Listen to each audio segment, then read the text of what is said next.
Olá, meu nome é Leonardo Aguiar, eu sou juiz federal da Turma Recursal de Juiz de Fora e hoje vamos tratar aqui sobre o tema do estelionato judicial.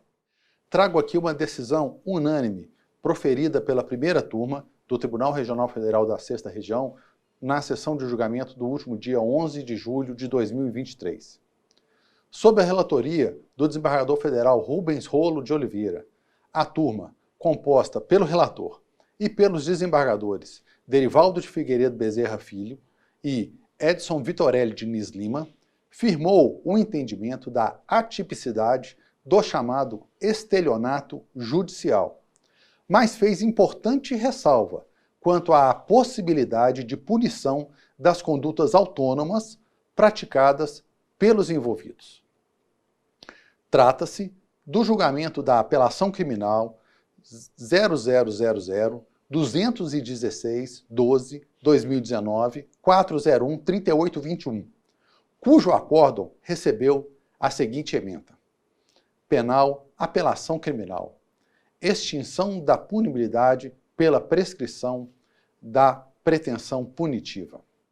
A jurisprudência do Superior Tribunal de Justiça consolidou o entendimento que a conduta consistente em ajuizar a ação com documentos falsos, estelionato judicial, visando a lubridiar o poder judiciário para obter uma sentença judicial favorável, mostra-se atípica. A deslealdade processual é combatida por meio do Código de Processo Civil, que prevê a condenação do litigante de má-fé ao pagamento de multa. Eventual uso de documentos que embasam o pedido judicial é crime autônomo, diverso do delito previsto no artigo 171, parágrafo 3º do Código Penal. Pratica o delito de que trata o artigo 342, parágrafo 1º do Código Penal, aquele que faz afirmação falsa, a fim de produzir efeito em processo judicial civil. Caso em que o acervo probatório demonstra que a ré fez afirmação falsa como testemunha em ação ordinária, a fim de comprovar vínculo empregatício da autora e a reativação do benefício previdenciário cassado administrativamente pelo INSS. Então, essa foi a ementa que recebeu o acórdão proferido. Gostaria de fixar aqui uma importante premissa. O estelionato judicial consiste no uso do processo judicial para auferir lucros ou vantagens indevidas, mediante fraude, ardil ou engodo, ludibriando a justiça, consciência da inidoneidade da demanda. O Tribunal Regional Federal da 6ª Região entendeu que a leitura das elementares do artigo 171, caput do Código Penal, deve estar em consonância com a garantia constitucional da inafastabilidade jurisdicional, prevista no artigo 5º, inciso 35 da Constituição Federal. Desse modo, firmou o entendimento de que é atípica a conduta de invocar causa de pedir remota inexistente para alcançar consequências jurídicas pretendidas, mesmo que a parte ou seu procurador tenham ciência da ilegitimidade da demanda. Esse entendimento tem múltiplos fundamentos, que merecem ser citados, ainda que brevemente. Em primeiro lugar, temos a presunção de inidoneidade do julgador para ser enganado. Não apenas pelo caráter dialético do processo, que possibilita o exercício do contraditório, mas também pelo fato de o magistrado decidir de acordo com o seu livre convencimento, de modo que ele não está vinculado aos argumentos apresentados pelas partes. Em segundo lugar, temos a impossibilidade de se considerar a sentença judicial como uma vantagem ilícita. Em terceiro lugar, temos a existência de tipos penais específicos para a proteção da administração da justiça. Ou seja, não haverá punição criminal do chamado estelionato judiciário, apenas cabendo a responsabilização na esfera civil e administrativa, eventualmente. Contudo, e esse ponto é de grande importância, o Tribunal Regional Federal da 6ª Região afastou tão somente a tipicidade do chamado estelionato judicial quanto ao artigo 171 caput do Código Penal. Do acórdão constou expressamente a possibilidade de punição de crimes autônomos relacionados à prática. No caso concreto, trata-se de uma apelação contra a sentença condenatória proferida pela subseção judiciária de Muriaé. Consta dos autos que a primeira apelante teria tentado obter, mediante o uso de documentos falsos, benefício previdenciário, através do ajuizamento de uma ação no Juizado Especial Federal, instruída com tais documentos. No processo também foram prestados falsos testemunhos. O Tribunal Regional Federal da 6ª Região absolveu a recorrente, tão somente quanto à prática do crime de estelionato. Deixou ressalvada a possibilidade de punição pelo falso documental, mesmo que no caso concreto isso não tenha ocorrido em razão da prescrição.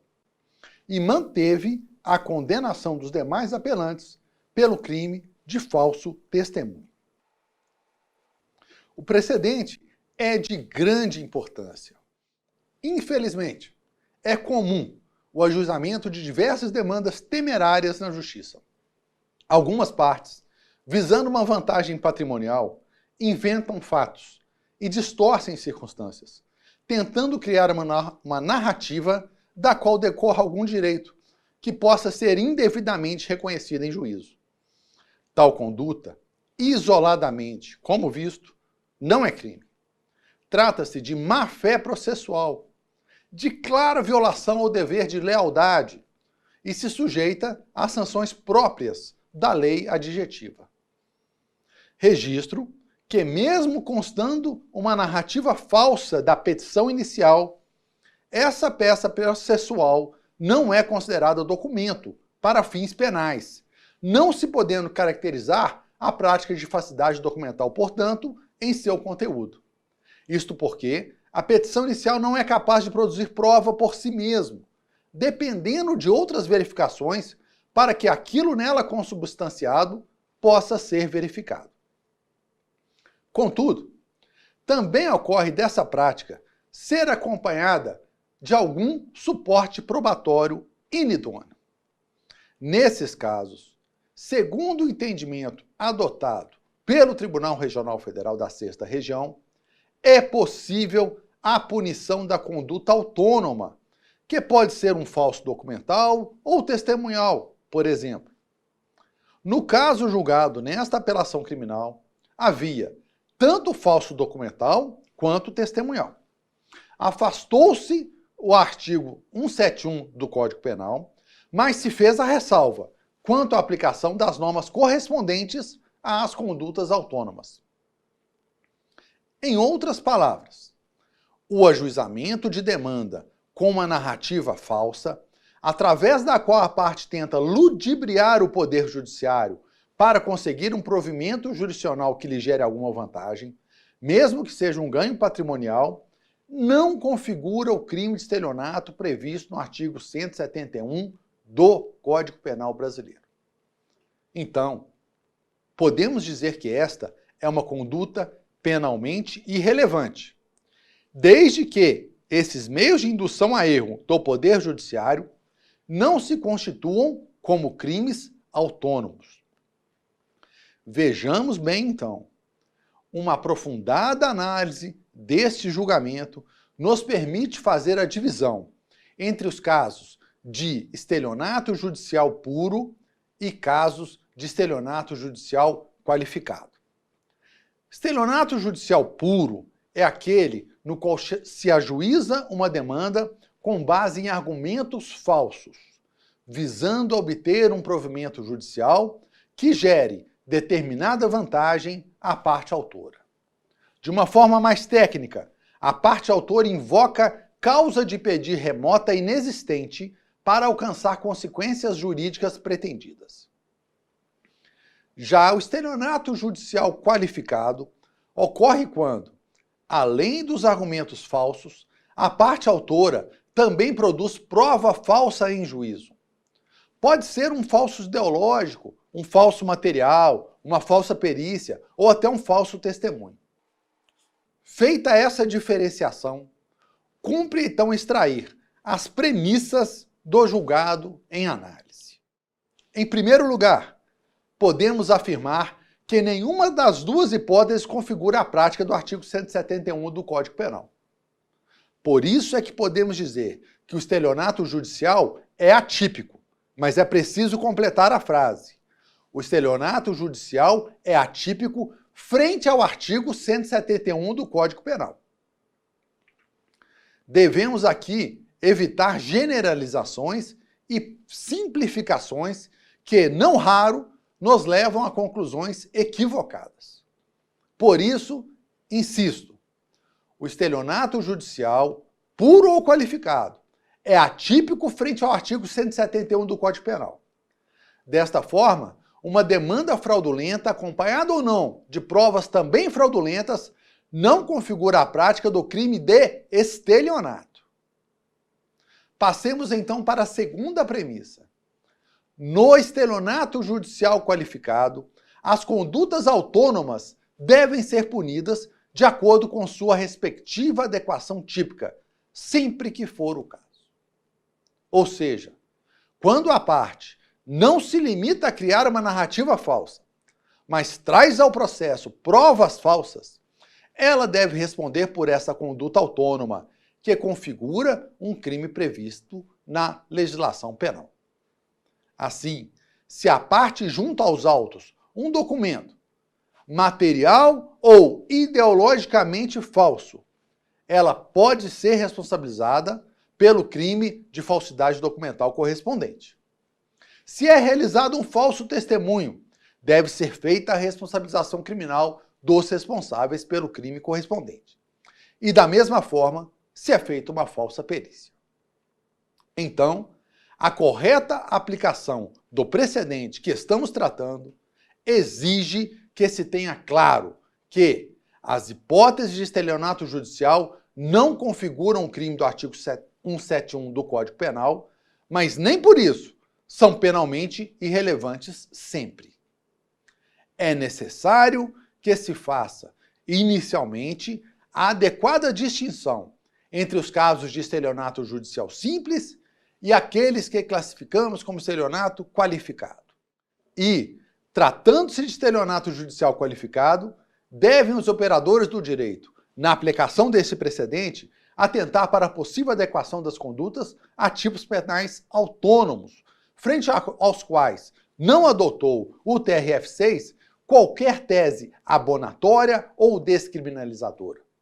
Destaco, para além de casos análogos ao da apelação hora e foco, que tratou de concessão de benefício previdenciário com base em documentação e testemunhos forjados, outras situações que envolvem o chamado estelionato judicial, a título meramente exemplificativo.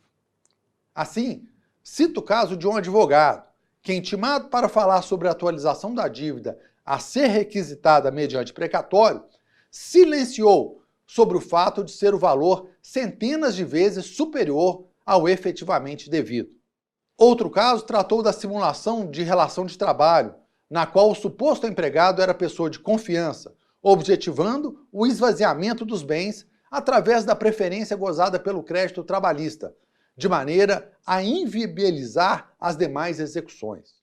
Também já foi julgado um caso de ajuizamento de ações usando procurações e comprovantes de endereço falso, sendo que o advogado pleiteava a devolução em dobro de descontos irregulares promovidos pelo Fundo de Saúde do Exército, o FUSEX. Em outro julgado, os autores tentaram oferir ganhos indevidos com a restituição dos valores referentes ao empréstimo compulsório sobre o consumo de combustíveis em prejuízo da União, mediante o emprego de meio fraudulento, representado pelo uso de documentos falsos, no caso, procurações e documentos de identidade. Registro, por importante, que a orientação que o Tribunal Regional Federal da 6ª Região adotou está em consonância com a remansosa jurisprudência do Superior Tribunal de Justiça, que inclusive é citada no voto condutor. Destaco no ponto o RHC 60.784, de relatoria do ministro Ribeiro Dantas, e também o RHC 88.623, de relatoria da ministra Maria Tereza de Assis Moura. Em conclusão, ressalto a importância da divulgação do tema. Sua difusão proporcionará aos operadores do direito a adequada orientação dos feitos envolvendo essa problemática, com a distinção entre os casos de mera deslealdade processual, não configuradores de qualquer conduta típica, e aqueles de falsidade documental, pericial ou testemunhal, passíveis de punição, ainda que destinados a uso em processo judicial. Era isso que tinha para trazer a respeito de importante julgado da primeira turma do Tribunal Regional Federal da 6ª Região. Espero ter contribuído para a divulgação da jurisprudência do tribunal e, com isso, ajudar a propagar os julgamentos que a Corte tem feito no seu importante trabalho de distribuição da justiça. Muito obrigado.